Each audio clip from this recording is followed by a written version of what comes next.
Le 5e jour de guerre au Proche-Orient et déjà les États-Unis, Maël Hassani, qui revendiquent leur supériorité. Nous sommes en train de gagner sans la moindre pitié. Les résultats sont historiques. Déclaration aujourd'hui du ministre américain de la guerre devant la presse du monde entier lors d'un point de situation sur le déroulé de l'opération Epic Fury en Iran. À l'instant, la Maison-Blanche indique que le pouvoir iranien se fait, je cite, totalement anéantir.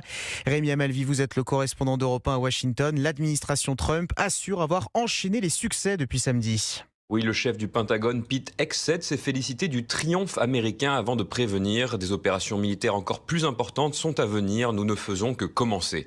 Selon le ministre, les États-Unis auraient décimé l'armée de l'air et la marine iranienne. Marine iranienne dont un navire de guerre a été coulé hier au large du Sri Lanka.